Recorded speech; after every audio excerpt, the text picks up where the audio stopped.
Lili verabschiedet sich von Merlin. Im Burghof angekommen, hat Lili auch schon eine Idee. Sie schnappt sich unterwegs einen Besen, um vor dem Ambrosius den Schein zu wahren.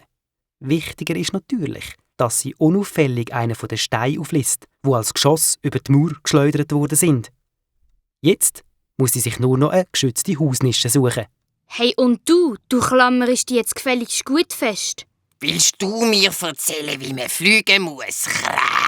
Mehr kann er nicht sagen, weil da sind die zwei schon ausserhalb der Burgmauer gelandet. Und Ambrösmeli, was meinst du? Wirbelsturm und Drachenfürz. Das nenne ich den Flug alle Achtung. Die beiden sind nur wenige 100 Meter von der Burg entfernt gelandet. Ungefähr 20 oder 30 Männer lagern vor dem Burgtor. Damit Lili nicht entdeckt wird, tut sie sich auf den Boden hauen. Nur ein bisschen höchstes Gras und Büsch hat sie als Sichtschutz.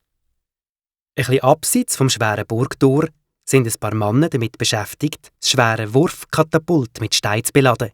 Mit dieser riesigen, schweren Wurfmaschine sind sie in der Lage, schwere Steine über die hohe Burgmauer zu schleudern. Die meisten Belagerer liegen allerdings tatenlos in der Sonne rum. Ein paar machen ein Würfelspiel. Lili schaut sich um und grübelt, wie es weitergehen soll. Natürlich ist ihr klar, dass sie dem Rab nicht mit dem Hexensprung folgen kann. Da kommt ihr eine Idee. Sie wird sich die Unvorsichtigkeit der Belagerer zu Nutzen machen. Die Rosse der berittenen Waffenträger grasen nämlich in Sichtweite. Sie kann schon von hier aus sehen, welches Ross sich am besten für ihren Plan eignet.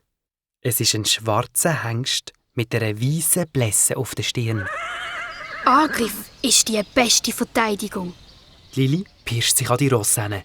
Der Rab durchschaut Lili ihren Plan sofort und ist gar nicht begeistert. Warum nimmst du nicht deinen super Schnellflug besser? Also jetzt hör mal zu.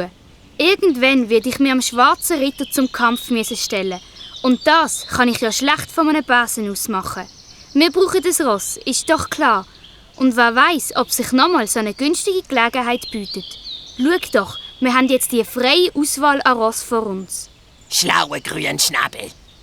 Im Schutz der hohen Gräser robbt Lili an die Tiere hin. Der Ambrosius fliegt in dieser Zeit zu den Reitern rüber, die in ein Spiel vertieft sind.